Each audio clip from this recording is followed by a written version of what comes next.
It was nice being held up against a wall, but when you made me suck the hairdryer, I enjoyed it. I did, but I don't want to do that specific thing. It's working. Just need a little more. We love you, honey. What it is, guys? It's your boy BlastphamousHD, and today we are here. Number 1, The Fat Lois Incident, Season 4, Episode 22. What was that? Hey, what the hell? Hey. Get out of here! Okay.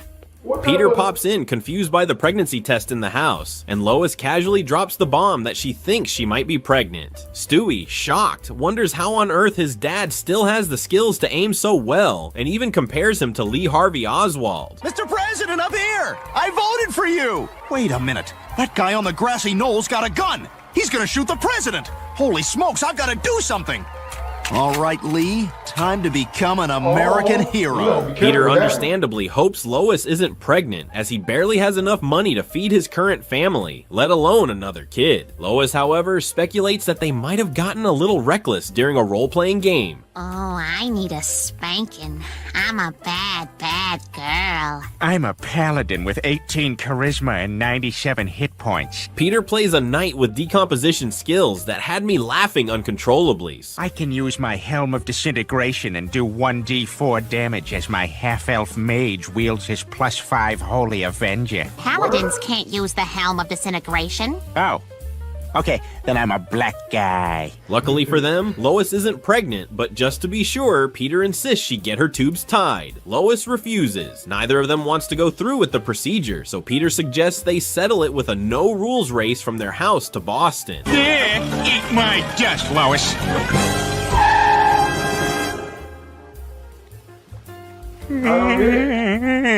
Fenway Park, Duck Boat Tours. Fenway Park, Duck Of course, Boat Tours. Peter loses, and in a twist of fate and his own reckless joy, he ends up getting a vasectomy. Well, it looks like I'm a man with no sperm. But I'll always be a man with no sperm who once had a wonderful day. That night, Peter chats with Cleveland about his newfound fear of never being able to have kids again, asking what he should do. Cleveland suggests freezing his sperm for the future, to which Peter nervously responds that the last time he tried to freeze his nuts, it didn't exactly go as planned. Don't put your nuts in the freezer. Bad squirrel. Those Never are put your my nuts in the nuts. freezer. My nuts. Always goes back. You're just a hungry little fella, aren't you? But those are my nuts. Oh, God, no! My nuts! My nuts! The next morning, Peter heads to the sperm bank, only for an accident to occur that leads to his sperm getting mixed up with someone else's. Nurse, I've got a splinter. Oh, God, oh, God, oh, God, oh, God, oh, God, oh, God, oh, God. Oh, God, I think I feel them moving. This results in Stewie gaining a half-brother. It's a boy. Victory shall be mine! After Peter's vasectomy, his interest in sex takes a nosedive, leaving Lois worried. Meanwhile, Peter starts getting more excited about things like trying on adult diapers. You know, I'd love to stay and eat with you, but I gotta go meet Cleveland Joe and Quagmire down at Wow. the bar. So, just put my dinner in the fridge, and I'll heat it up later. Love ya! For the following days, Peter completely ignores Lois, which drives her to binge eat in frustration. Hey, boys, you having a midnight snack? I'm just gonna grab something, too, and go back to bed. Alone. Again. Night. Brian notices Lois is gaining weight, blaming Peter's lack of attention. He tells Peter to do something about it. She's got elbow cleavage. You know that little wrinkle that fat people get on their elbows that looks like a schwa? I mean, you wouldn't have sex with her, would you? Oh, yeah, I would. The next night, Peter takes Lois out to dinner, but instead of a romantic evening, he turns it into a roast of his own wife. He repeatedly body shames her, leaving Lois humiliated. Sorry, fat wife coming through. Sorry, excuse me, fat wife. Oh, hold on a sec. All right, bring her through. She snaps, saying Peter is making her feel awful, to which Peter replies, "At least it's not as bad as the time I got a gig as a clown for prison inmates." Come on, I just did it like 5 times. Do it! My milkshake brings all the boys to the yard, and they're like, Never it's do better this. than yours. Damn right. Never It's do this. better than yours. I can teach you, but I have to. Get yourself bent Over dinner, a Peter prison comments seat. on Lois's rapid weight gain, but instead of offering support or advice, he throws out rude remarks that only make her eat even more. I'll show him fat. The only reason I'm eating anyway is because of him. He won't touch me. Do you think I'm fat? Only if you think I'm a serial killer. What? Nothing. Lois gains weight at an alarming rate, soon tipping the scales at several hundred pounds, prompting Peter to dub her Heozilla. Oh, hey, Hogzilla. You happen to see my hot wife, Lois, around? No, I haven't. Maybe she's out looking for a man who can satisfy her. The atmosphere in their bedroom is getting increasingly grim as Peter continuously berates Lois for her size. Hey, do me a favor. When you go to sleep, aim your butt the other way. Last night, for God's sake, you farted. I felt like somebody was sticking me with a cigarette lighter from the car. You're fat. The turning point comes when Lois accidentally squashes Peter while lying on top of him. In an unexpected and somewhat magical turn of events, they both start to feel attracted to each other again. Oh, Peter, are we having sex? Let's check. Just lift up that fold right there. Yep. After an amazing night, Peter finds himself more in love with Lois than ever. He even goes out of his way to prepare a massive spread of food for her. Lois, last night was amazing. It was, wasn't it? Fat sex is the hottest sex we've ever had. There were so many boobs, I didn't know whose boobs I was grabbing. Your boobs or my boob? Lois agrees that last night was incredible, even better than the time Peter fantasized about being Danny Aiello. Interesting, Danny Aiello. You've got the best Spike Lee stories. What's that? You want to meet my wife? Peter, stop it. Lois, just say hello. You're embarrassing me in front of Danny Aiello. However, Peter, in his infinite wisdom, starts pressuring Lois to gain even more weight by force-feeding her sweets. Come here, my fat concubine. Hey, I'm not even hungry. I want you bigger. I want you fatter. No. It will please me. Will The it? inevitable happens when, during a romantic moment, Lois has a heart attack. I have no idea if we're doing it or if that's just the back of your knee, but either way, it feels so good. Ow, Peter, you're on my arm. It hurts. Oh. Oh, my chest hurts too. Peter, being the loving husband he is, doesn't rush her to the hospital. No, he insists on finishing what he started first. Oh my God, you serious? Oh, we should get you to the hospital. All right, hold on a sec. All right, almost done. Almost done. Peter! Almost done. Okay, let's go. At the hospital, the doctor proceeds to suck out all of Lois's excess fat, restoring her to normal. Peter realizes his mistakes and apologizes, and just in case you were wondering what happened to all of Lois's fat, well, it's safely stored away in a freezer with Peter Griffin. Hey, Doc, what did you do with my mom's fat? Oh, it's right here in the storage closet. It's exactly what it looks like. The Griffin family is gearing up for a boating competition at Carter's mansion, and Peter is ecstatic, hoping that this will be the year he finally gets to join the team. He reminisces about his past glory days in the Four Peters Club.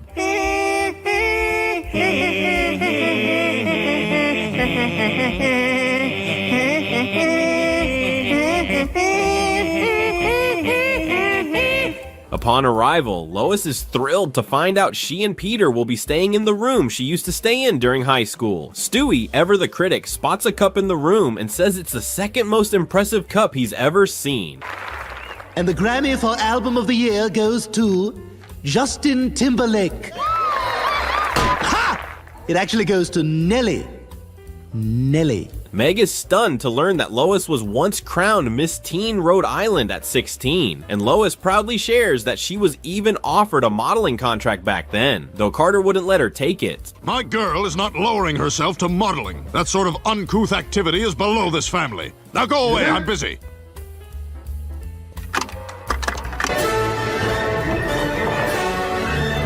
Meanwhile, Stewie stumbles upon a cash scam seminar in the house, where people are taught how to get rich quick. Stewie, suddenly inspired, wonders what it would be like to live the life of a playboy. Green light. Red light. Oh, Brandy, you're out. Sorry, you have to sleep with Rob Schneider tonight. Making cappies. I'll remember that. I was born in 1987. The next day, the Griffins gather at the harbor to compete in the boat race, where they're treated to a hilarious, slightly offbeat MC. Newport would like to extend a special welcome to all those here today who have children stationed overseas in Iraq. I'm just kidding. Since Carter refuses to let Peter join his team, Peter gets creative and enters the race in a bathtub. Classic Peter, right? This is the SS Pewterschmidt kicker. This is ridiculous. I won't have a member of my family racing in a bathtub. Well, Daddy, you didn't want Peter in your boat, so Team Griffin is gonna give you a run for your money. The race begins with John Hinckley. Yes, that John Hinckley as the starter. He's just been released from prison, and they let him do this. You fired that gun real nice, John. Wow, Jodie Foster. Hey, thanks. Maybe I was wrong about you. Maybe I was wrong about all men. As the race progresses, Carter continually mocks Peter, and Lois, fed up, decides she'll do whatever it takes to win, even if it means throwing Meg overboard. Quick, everyone take off your clothes. It's working. Just need a little more. We love you, honey! Spoiler, they win the race, and Meg earns herself a new nickname, Sea Cow. What is it, sir? That's what we call a manatee, boys. Or in nautical slang, the sea cow. The Griffin's victory is splashed all over the news, complete with a photo that Chris remarks They ruthless for that one, bro. Ruthless. shows how great Lois looks. Wow, Mom, you look pretty. Thank you, Chris. Lois, feeling proud, decides to revisit her childhood dream of becoming a model. I'm gonna become a model. Hey, that's fantastic, Lois. And I'll pleasure myself to your photos. Me too. Me too. Oh, God, Meg, that's sick. That's your mother. She tracks down Mort to get some of the photos she took when she was younger. Because, of course, Mort is one of her biggest fans. Her first modeling gig, a photo shoot for Mort's Pharmacy. I believe it. All other pharmacies are pissed. Thereby prices reduce the competition. While having dinner with Peter, Lois is approached by Cleveland, who asks for her autograph. Peter, puffing out his chest with pride, says, "I can't believe I'm sleeping with a model. I'm luckier than Bang from Rhode Island." Well, I can't decide what to call this place. We'll flip a coin. All right, heads, Rhode Island. Tails, Kakapupupipi-shire. As they dine, Karen Parada, a modeling agency owner, shows up and offers Lois a chance for more work if she signs with her agency. Give me a call. Now perhaps some young gentleman would like to light me up? Allow me. Oh boy. So, what's going on? You ever get freaky with that thing or what? In her first professional photo shoot, Lois was absolutely thrilled, while Peter couldn't have been prouder of her. Peter Griffin, how's it going? I'm hitting that. Lois undergoes a major transformation after becoming a professional model, which sends Meg into a worried panic. She warns Peter, but of course, Peter couldn't care less. Dad, how could you be okay with Mom parading herself around like this? I mean, she's half naked. It makes all women look bad. Meg, who let you back in the house? Things take a darker turn when Karen shows up at the Griffin house, offering Lois weight loss pills to help her maintain a model's body. I just want to make sure you got everything you need. Hey, you like Pez? Sure. That night, Peter takes Lois to the Clam, where his friends focus entirely on Lois's looks. Peter's annoyed, but powerless. The crowd even encourages Lois to strip off her jacket, and she obliges. Jack it up! Jack it up! Jack it up! Jack it up! Jack it up! All right, that's it, that's enough. Peter, upset, tries to stop Lois from becoming the town's newest obsession, but she's furious and storms off to the bathroom. Pretty much.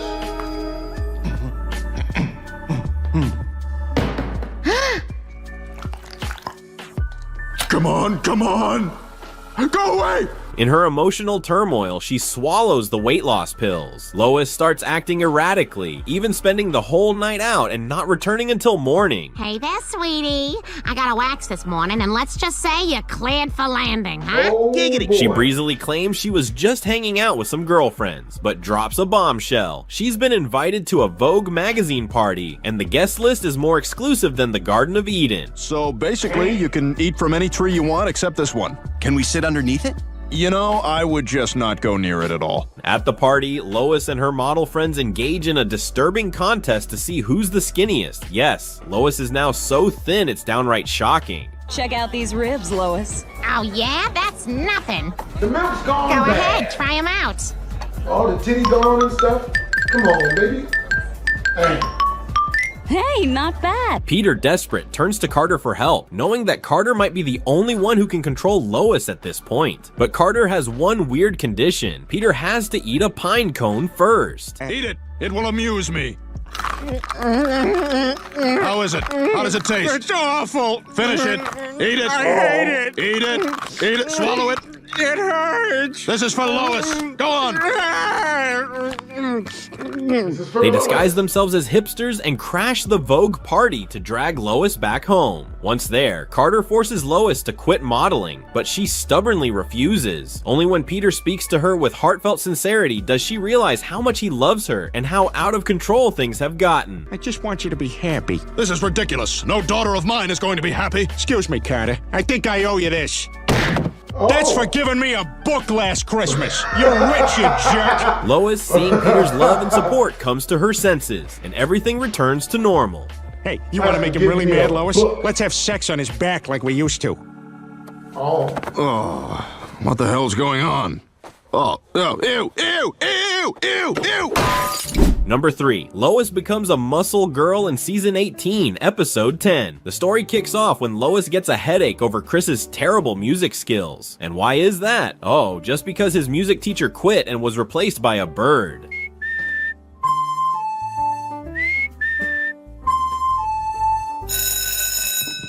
See you tomorrow, Mr. Mason. Lois thinks it's time to talk to the principal, but Chris disagrees. Peter, on the other hand, supports Lois, claiming that Chris shouldn't mess this up like Ski Low messed up his wish. I wish I was a little bit taller. I wish I was a baller. I wish I had a rabbit in a hat with a bat. Ski-Lo? What? You need money. At school, Lois objects to having a bird teach music. Since she used to play piano and teach it for years, she suggests becoming the new music teacher. Well, that changes everything. I'm not gonna have sex with you. I know. I just farted. At dinner, Lois proudly announces her new gig as the music teacher, leaving Chris and Meg stunned, while Peter just wants a timeout in marriage. I think Dad did this wrong. Yeah, aren't we supposed to be the frozen ones? Dad's a loser. Yeah, he sucks. Stop it. Why? He can't hear us. But I could hear them, and it hurt. I couldn't stop laughing when Peter says, I can hear them, and it hurts so much. Turns out, if you're gonna learn how to stop time in wizard school, don't leave class early to be the first in line for lunch. It was pizza day, and you'd think it's gotta be pretty good pizza being made by a magic wand and whatnot. But it was just okay. The next day, Lois walks into school as the new music teacher, and her grand entrance makes the students crack up. I'm your new music teacher, Mrs. Griffin, and I started from the bottom, now I'm here, so rap. Oh my god, you're so lame. Lois kicks off the class with, what is music? And a deaf student answers, nothing. Then, the stubborn Connie chimes in. Stupid. Connie, you're just afraid, so you lash out. I get you, because I was you. Headstrong, full of anger, and a body that looked like it stepped right out of Red Book magazine. Is that good? Yes, that's good. You don't know. Shut up. Connie, the rebellious student, clashes with Lois, pushing her to angrily say, get used to me, because Mr. Mason's at home with his wife. Sweetie, it's the middle of the day. What happened? Oh, Oh, that no. means. Well, I hope this doesn't affect our plan to have eggs. You wanted this to happen! Lois vents to Peter that she's having trouble with Connie, but Peter, unsurprisingly, can't help and leaves. Connie D'Amico. The name sounds familiar. I better go check Meg's yearbook. Pages 4, 6, 11, 27, 41, 42, and 60 to see if it's the babe I'm thinking of. Lois sighs and wonders if she's cut out to teach high school, as she froze up with Connie earlier. Brian advises her to get tough, show Connie who's boss, just like Brian did with those squirrels. So not a huge deal, but if you guys could keep your chittering down, I'm trying to get some writing done in the house. Oh, yeah, no problem, bro. Also, maybe you could go your own face. Could that be good? Yeah! Actually, Brian couldn't control the squirrels. They humiliated him and Stewie roasted him. All right, thanks, guys. Stewie, what are you doing here? I followed you into your cutaway because I didn't believe you showed anyone who's boss. And I was right. Did you get a sleeve tattoo of Freddie Mercury? Yeah, it's a cutaway. On day 2 of teaching, Lois tries to show the kids how music connects to life by playing the piano, but Connie makes her look ridiculous. And finally, I got to school early and diarrheaed in the girls' locker room. Oh. The end. You suck! Lois, fuming, sends Connie to the principal's office and tries to stay calm while waiting for the bell to ring. And then I will suddenly talk much louder and faster as you're heading out the door, okay? And remember, there's a quiz a week from Wednesday. Oh, man. Good, that means you heard me. This is how Hollywood thinks school teachers talk. The principal decides to expel Connie for disrupting class 3 times this year, and Connie, furious, vows revenge on Lois. Mr. McBride, do you know why you're here? Yeah, maybe because I'm awesome, and you're a gay homosexual, and also the word jet ski a lot. Yeah, you know why you're here. Connie takes to social media to smear Lois, and Meg mentions that Lois is being cyberbullied, but Lois, ever unbothered, brushes it off. Cyberbullying? Me? By the way, Vili Fu'ala'u is now a DJ in Seattle. Stewie, however, compares Connie to that bratty Armenian kid in the candy shop. Hey, little boy, can I help you? Yes, I wish to buy business and turn into a car wash. Connie's revenge escalates when she spreads a rumor that Lois is transgender, forcing Lois into an uncomfortable date with a tomboy. So, I got my blacksmith certification. I can make axes now. Ah. You in the market for an axe? I'll keep this on the DL Hughley, but your next date should be with Christ.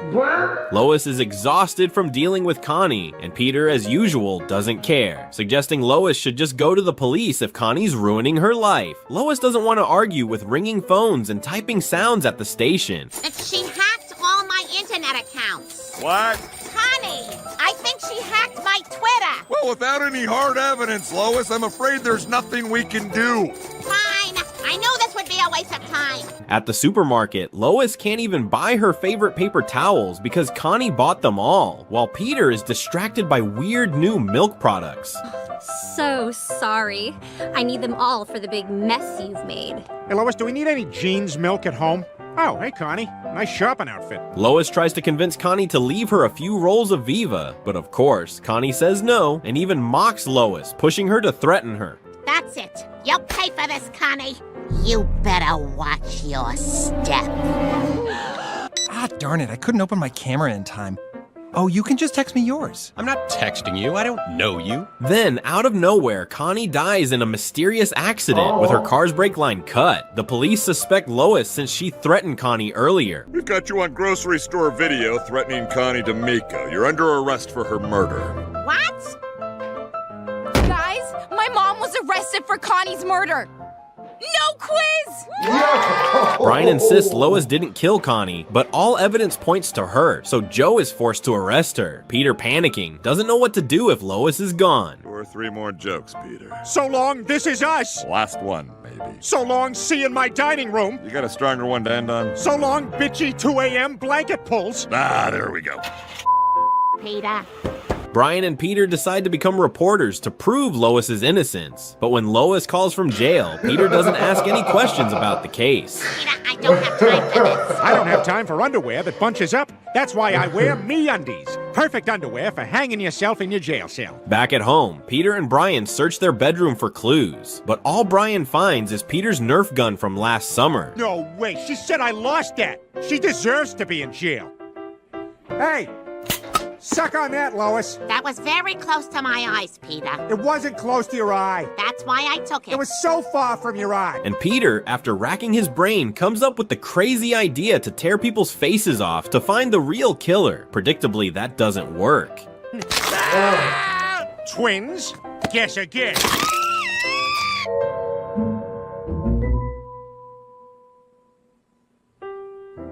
The newspaper is embarrassing me. Defeated, they head home, but joy returns when Lois is freed because Joe discovers the truth. Connie faked her death to frame Lois. Peter humorously asks Joe about the pig Connie used to fake her death. Yes? Excuse me, folks. Do you have a daughter named Peppa? Yes. You're gonna want to sit down. And finally, we get to the moment we've all been waiting for. Lois, now jacked after her time in prison, makes Peter tremble in fear. Do you like it? I do, and I don't. You know, it was nice being held up against a wall, but when you made me suck the hairdryer, I enjoyed it. I did, but I don't want to do that specific thing again. With superhuman strength and rapid healing, Peter is terrified of sleeping with her, and who can blame him? Because I'm ready for round 2. Just gotta make sure the kids don't come in. Now no one can get in, and no one can get out. Hands on the headboard, Chief. Yes, ma'am. Number 4, Lois gets buff in season 20, episode. Oh, God. That's something so scary that I've never had a nightmare about it because my brain loves me too much to do that. Think about that. Episode 11. On Valentine's Day, Peter gives Lois an exercise bike, but Lois thinks he's pranking her. How dare you buy me something that suggests I need exercise? This is a loud way to say thank you. After hearing her parents argue, Stewie and his siblings are downstairs discussing their plans for splitting up the divorce assets. Anybody have Valentine's Day in the divorce pool? That would be Meg. Boom, boom, boom. Picked a holiday. Smart. She's smart. After some convincing from Peter, Lois decides to give the bike a shot. The next morning, she starts pedaling away, guided by the hilarious Cody Spraytan, who shares a story about almost meeting Adam Levine. It's 2016, it's Vegas, I'm coming off a horrible breakup. First pool party in, I see who I think is a dirty man with tattoos, and I'm like, ugh. But then I'm like, oh, wait a minute. The next day, Lois tries out the bike's scenic ride feature and picks Tour of France. And I saw one get hit by a truck over there. Yeah, you've seen a lot of squirrels get hit by a lot of things. There are a lot of stupid squirrels. Shouldn't you be wearing bike shorts instead of jean shorts? Shorts are shorts. Here she meets Dennis, who completely disregards any rules, making Lois groan with annoyance. Bite me! This isn't very fun. When are we done? We ride until my ass falls out. It's already out. Then we're done. After a few days of cycling, Lois starts to get into it. The next morning, she faces a new rival, Bonnie, and the two have an epic race. You're not taking this from me, bitch. Suck it, Bon. As they lose control, they begin bickering, eventually calling their husbands to cut the power. Go rolling dirt, you pig. Your hair dye stinks! Tell your daughter to stop watching me change! Peter, go cut her power. Hey. Lois quickly becomes ridiculously buff, so much so that Stewie doesn't recognize her and assumes they've rented their house out to a European student. Hey, little man. Lois? But you're hot. All right, everyone out. I got a soupy keister. At dinner, Meg compliments Lois on her fit body, while Chris says she looks muscular, comparing her to Madonna. You look like Madonna. You want to say that again? Who do I look like? The mom from Modern Family. That's right. Julie Bowen. That's the appropriate answer. Lois jokes that Peter should try the bike, but he flat out refuses, until Lois points out how cool cycling looks. Name one cool person who rides a bike.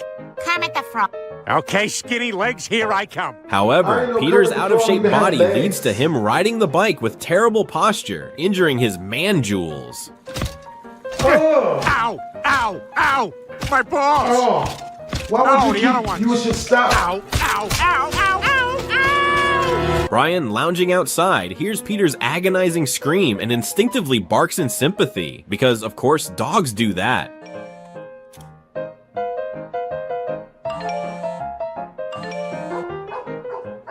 Excuse me, I have to go bark. At church, Lois asks Stewie if he wants to join her at a mother and child class the next day. Naturally, Stewie thinks Lois is asking him out and agrees, thinking she's showing some muscle-bound affection toward him. Are you asking me out on a date? Well, I'm gonna have to get waxed first. I want you to make it look like Caillou. He's feeling pretty good about Lois's new tough guy persona and can't wait for some one-on-one time with her during the class. You ready to play again? Me too. My refraction period is very short. I finish fast, but I can go a lot. Some people prefer that. a good refractor. When the drumming game starts, Stewie imagines Lois as a ripped guy teaching him how to drum, but then it's Stewie's turn to stand behind Lois and guide her, which just turns into a hilarious moment that leaves the audience in stitches.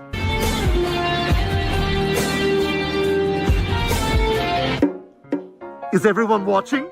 Are they impressed with how quickly I refracted? When they return home, Brian asks how the date went, and Stewie says everything was perfect, except Lois already had a kid. What's funny here is that at the end of the sentence, Stewie adds a weird sound effect that somehow summons a horse. I'm here now. What is it? Oh, no, I was using that to punctuate my sentences. Don't do that. I walked very far thinking I'd get a carrot. Very far. There's no carrots, guys. Later that night, Lois tucks Stewie into bed and walks away, causing him to burst into tears because he wants to sleep with Muscle Lois. And surprisingly, this tactic works. You can sleep with Mommy in the big bed tonight, okay? The big bed? Well, Rupert, don't wait up, because I'm gonna be... The next morning, Stewie excitedly tells Brian that he slept with Lois, though in his case, slept with Lois just means he got some quality bedtime cuddles with his muscle-bound mom. Stewie, ever the naive little guy, is just trying to act grown up, though it's clear he has no clue what's going on. Look, all I know is I woke up sideways on the other end of the bed from where I started.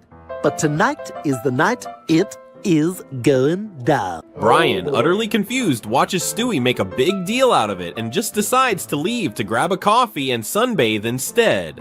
Chris was FaceTiming with a foot in there. I'm gonna just call it a day, go to sleep. Dogs can just do that.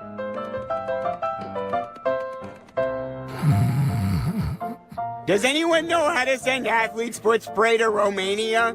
By evening, Stewie decorates his room with flowers and candles for a romantic night, allowing Rupert to be the audience for his little charade. Tonight is the night, Rupert. She's gonna be here any minute, and I need everything to be perfect. You'll finally get to watch, you little freak. Stewie is all set, but when Lois appears, she's no longer muscular. This utterly crushes him, and he storms off in disappointment. Mind if I join you? Don't mind at all. Wait. Where's that rippling hot bod?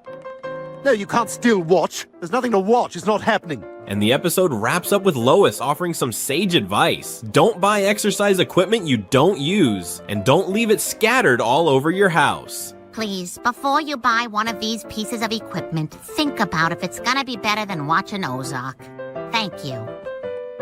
Ah, damn it! Who put that weight there? Number 5, Lois becomes a giant in Season 5, Episode 10. The story kicks off when Meg wants to throw a huge party with her friends and a band. Lois and Peter agree, which makes Meg ecstatic. Only, Peter and Lois have no idea what kind of party Meg is talking about. What's she talking about? A party for what? I don't know. She have a period or something? She getting married? No, if she was getting married, we probably would have seen a guy around, right? Sound reasoning. You guys, it's Meg's birthday next week. It turns out they completely forgot Meg's birthday. In fact, Peter openly admits he hates kids' birthday parties, claiming it's worse than the time he got stuck behind Robert Loggia at the airport. Can you spell that for me? Certainly. That's Robert Loggia. T as in Tim. Look over there. It's Robert Loggia. Space. L as in look. It's Robert Loggia. Later, Peter orders a birthday cake for Meg, but when the baker asks how old Meg is, Peter has no clue. And it's not just Peter. Lois doesn't know either. No, I have no idea. Don't you remember me faking my way through her last birthday? You are going on, fellas will fall in line. Lois wonders if she should ask Meg her age, but Peter feels it would be awkward. So naturally, he comes up with an even worse idea. They go upstairs to Meg's room and attempt to drop hints so she'll reveal her age. Spoiler alert, the plan fails miserably and Meg gets furious. You stupid son of a bitch! You don't even know how old I am! Meg, that kind of language is not appropriate for a girl your age. Or is it? I'm gonna be 17, you jerks! She's the jerk. The Griffin family welcomes guests to Meg's birthday party, including Francis, Peter's stepdad. Here, this is for Megan. Oh, what is it? It's a cookie from lunch period at the home. Well, I'm sure she'll love this. I want to see her eat it. Quagmire also shows up to wish Meg a happy birthday, but what he's really interested in is Meg's friends. Hey, you know there's a drink named after you? The grasshopper says, "You mean there's a drink named Irving?" I don't even know if that's a joke. So which one of you wants to lose your virginity?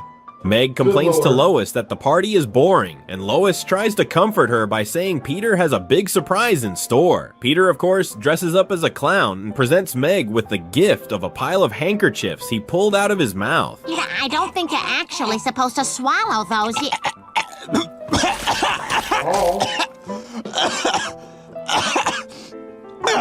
Here you go, Meg. I don't want them. Take them! Not only does Peter swallow a bunch of handkerchiefs, but he also has to pull out the jeans, causing him serious pain in the process. Hey, are my long johns tied to the end of those? No. Oh, God. What are you doing, man? Ow! Ow! Meg is dying to open presents, but when she looks over, she sees Stewie, the little gremlin, has already opened every single one. What the? Yeah, let's see what else we've got here. The first season of Sister Sister on DVD. You're welcome. Lois, understandably upset, scolds Stewie, but Stewie, being a toddler, thinks it's his gift, and that he has every right to open it, especially after being tricked by an Asian Santa at the store. What you want? What you want for Christmas? I was thinking maybe one of those old-timey... Too late! Take too long! Sad Christmas! What you want? Fire truck! What color? Red! Next! Peter, meanwhile, doesn't care about any of this and is just chilling with his beer. When Francis sees Peter, he demands that Peter take off his clothes because he looks like a clown. You look like a damn fool.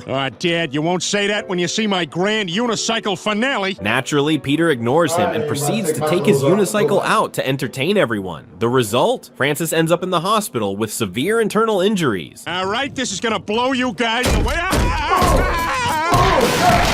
Grandpa! Oh my God! Is he breathing? Somebody call an ambulance! Lois, maybe you better call 2 ambulances. Before he dies, Francis musters up the strength to deliver a final message to Peter. Never get a unicycle stuffed up your anus, man. When women find out, they won't believe you that it was an accident. You're a fat, stinking drunk. There's gotta be something I can do. Maybe I'll bury him in the pet cemetery. Okay, I'll bury him in a regular cemetery. The Griffin family is solemnly mourning Francis's death, but behind closed doors, Lois and Brian are secretly celebrating because, let's face it, Francis was kind of a jerk.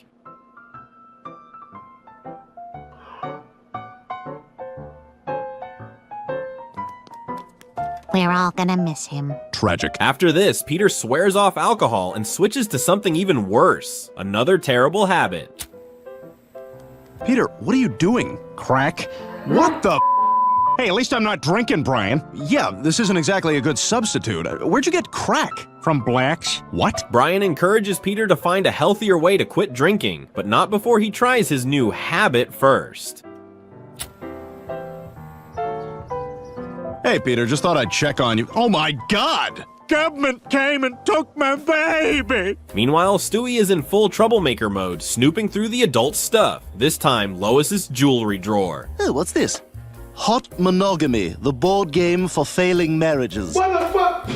Dare card. Have her do a striptease and see how long it takes you to get a boner. When Lois catches him, she's furious and demands Stewie return her jewelry. But Stewie, not listening, breaks one of Lois's necklaces, pushing Lois to the edge, and she slaps him. If I can't have it, nobody can! That is enough! You struck me! Yeah. Stewie, in classic Stewie fashion, runs off to his room, locks the door, and cries, claiming he's never been so scared since that time he rode with Mother Teresa. She is messed up, man! Shut up! Just shut up! Let me think! push her out. We can't leave her alone! Push the bitch out! In his panic, Stewie imagines Lois as a giant, coming after him with brutal force. I'm sorry, I misbehaved! Oddly enough, the thought of being punished fills him with energy and excitement. Just as Stewie is embracing this weird new fantasy, Lois enters the room to comfort him. I promise I will never lay a hand on you again. Well, let's not make any rash decisions. I mean, I did provoke you. Come on, Lois, hit me. Beat the crap out of me. Step on my cubes. The next morning, Stewie approaches Lois, hoping she'll punish him again, and even starts making mischief to get her to scold him. Oh, what's next? What's next? What's next? Oh, God, I've been so bloody naughty. Oh, I need to be taught a lesson, and you're the one to do it. Ah! Oh, thank you! But Lois, learning from her mistake, refuses to discipline him. So Stewie, disappointed, tries a new tactic. He draws a giant picture of heavyweight boxer David Tua on the wall, hoping it'll make Lois mad enough to slap him. But Lois? She just grabs some cleaner to wipe it off, leaving Stewie utterly deflated. Come on, discipline me! Make me wear panties, rub dirt in my eye, violate me with a wine bottle. My God, I really do have problems, don't I? Word? Type of nasty shit. Careful, man. That's how they got Johnny Depp. At least that's what Amber Heard said. He used the whole Coca-Cola bottle. Sure.